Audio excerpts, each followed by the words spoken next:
আসসালামু আলাইকুম। মারুফ culinary art and রেসিপির পক্ষ থেকে আমি শেখ মারুফুজ্জামান সবাইকে জানাই আন্তরিক শুভেচ্ছা। কুলিনারি আর্টের কুকিং মেথডে এটি দ্বিতীয় লেসন এবং টোটাল লেসনে ভিতরে এটি হচ্ছে ষষ্ঠ লেসন। তো এই লেসনে আমরা জানব কুকিং মেথডের মিডিয়াম অফ ড্রাই হিট। এখানে মিডিয়াম অফ ড্রাই হিট সম্পর্কে আলোচনা করব। পরবর্তী লেসনে আলোচনা করব মিডিয়াম অফ ফ্যাট, তার পরবর্তী লেসনে আলোচনা করব মিডিয়াম অফ ময়েস্ট হিট। তো আসুন আমরা জানি ড্রাই হিট মেথড। এখন ড্রাই হিট মেথড কি? ড্রাই হিট মেথডটা হচ্ছে dry heat method mean cooking without any water or steam. Also some kinds of cooking oil is often used. Dry heat methods are for food which are natural tender. অর্থাৎ এখানে বলা হচ্ছে এই মেথডের মাধ্যমে আপনার কোনো কিছু রান্না করতে গেলে আপনার ওয়াটারের দরকার নেই, স্টিমের দরকার নেই। অবশ্যই কিছু কিছু সময় তেল ইউজ করা হয়, এটা খুবই সামান্য, এটা ধরার মতো না। এটা আসলে আপনারা যখন জানবেন, ওই প্র্যাকটিক্যালে কাজ করবেন, তখন আপনারা জানবেন যে এটা কিভাবে ইউজ করা হয়।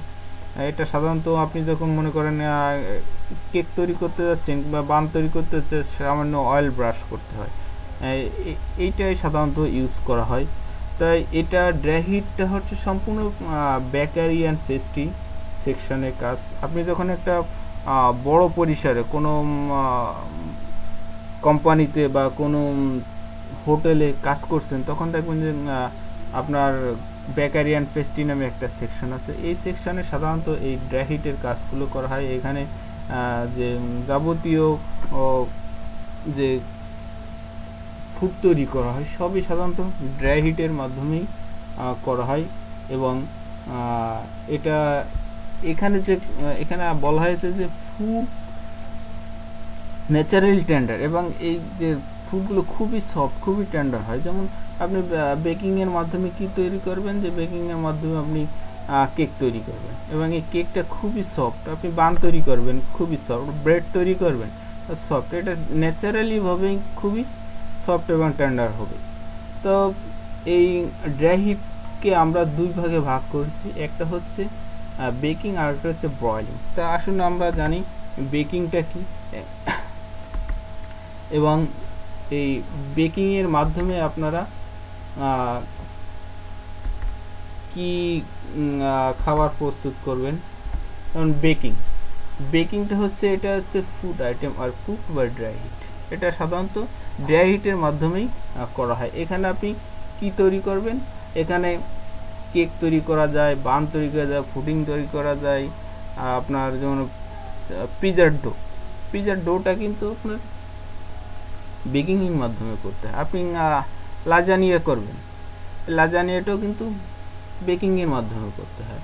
আপনি বার্থডে কেক করবেন, বার্থডে কেক করার জন্য প্রথমে আপনাকে কী করতে হবে, স্পঞ্জ তৈরি করতে হবে। স্পঞ্জ কেকটা আপনার বেকিংয়ের মাধ্যমে করতে হবে। তারপর কি হুইপিং ক্রিম দিয়ে আপনাকে এটা ডেকোরেশন করতে হবে, বিভিন্ন রং কালার টালার দিয়ে রং সুন্দর একটা নাইস কেক তৈরি করতে হবে। এতে প্রথমে কিন্তু আপনার যে মূল বেসিক যে কাজগুলো, এগুলো আপনার বেকিংয়ের মাধ্যমে করতে হবে। তো মনে করেন যে সুন্দর সুন্দর যে কুকিজগুলো আছে, এই কুকিজগুলো বেকিংয়ের মাধ্যমে করা হয়। কারণ এখানে একটা বেকিংয়ের বিষয় আছে। একটা বেকিংয়ের বিষয়টা হচ্ছে আপনার নির্দিষ্ট তাপমাত্রা থাকতে হবে এবং নির্দিষ্ট সময় থাকতে হবে।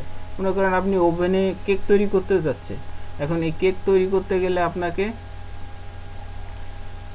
তাপমাত্রা সিলেক্ট করে দিতে হবে যে আপনি কত ডিগ্রি তাপমাত্রা এটা কুক করবেন। মনে করেন আপনি কেক তৈরি করবেন যে 180 ডিগ্রি তাপমাত্রায়। আপনি কত সময় করবেন, মনে করেন যে 45 মিনিট, কিংবা কোনো সময় যে আপনি ব্রেড তৈরি করতে যাচ্ছেন, ব্রেড তৈরি করতে দেখা গেল যে আপনার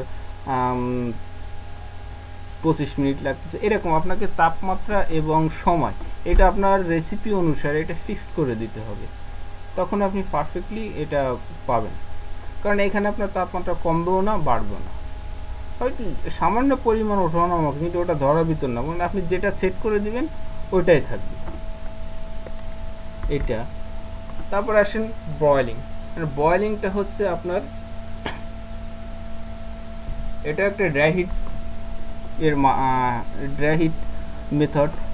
এখানে আপনার হিটটা ডাইরেক্ট দেওয়া হয়, ফায়ারটা সাধারণত অনেক সময় ডাইরেক্ট করা হয়, এবং অনেক সময় আবার এই ওভেনের মাধ্যমেও করা, কিন্তু মেনলি এটা আপনার হচ্ছে ডাইরেক্ট ফায়ারের মাধ্যমে করা হয়। এখন এই বয়েলিংটা করতে গেলে আপনি প্রথম করতে হবে কি, আপনার সাধারণত সালামান্ডার ইউজ করতে হবে। মানে সালামান্ডারের ইউজটা যারা জানেন তারা তো জানেন, কিন্তু সালামান্ডারের ইউজটা আমি বলতেছি যে আপনার কোনো ফুড এর উপর থেকে তাপ প্রয়োগ করবে, এবং উপর থেকে তাপ প্রয়োগের উপরে সাধারণত এটা কুকের জন্য ইউজ করা হয় না। এটা সাধারণত কোনো খাবারের রং বা কোনো কিছুর উপরে কোনো কিছু মেল্টেড করার জন্য এটা ইউজ করা হয়।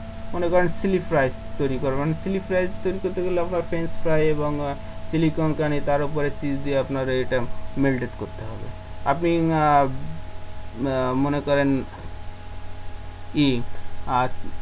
টোস্টের উপরে চিজ দিয়ে মেল্টেড করতে হবে, এটা সালামান্ডার ইউজ করতে হবে। আপনি মনে করেন যে এই যে পিজার যেই সসগুলো আছে, এইগুলো আছে যেগুলো আপনি যদি পূর্বেই ব্রেড কুক করে থাকেন, তখন আপনার আর ওই করার দরকার না, তখন আপনি সালামান্ডার দিয়ে চিজ দিয়ে যাবতীয় এইগুলো দিয়ে অর্থাৎ এক কথা বলে উপরে কোনো খাবার রং করার জন্য এবং কোনো কিছু মেল্টেড করার জন্য এই মেথডটা ইউজ করা হয়। এটা সাধারণত কুকের জন্য ইউজ করা হয় না, এটা শুধু মেল্টেড এবং রং এবং ইসের জন্য, যাতে দেখতে খুব সুন্দর লাগে এই জন্যই ইউজ করা হয় যে এই বয়েলিংটা। তো আসুন আমরা জানি যে চিজ মেল্টেড এবং ওকে, থ্যাংক ইউ। তা আমাকে যদি আপনাকে ভালো লেগে থাকে প্লিজ আমার চ্যানেলকে সাবস্ক্রাইব করবেন। আমার ফেসবুক যে কুলিনারি পেজ আছে, কুলিনারি অ্যান্ড রেসিপি, এখানে আপনারা কমেন্টস করতে পারেন এবং আমাকে ফেসবুকেও পেতে পারেন আমার ইমেল অ্যাড্রেস দিয়ে। ওকে, আল্লাহ হাফিজ।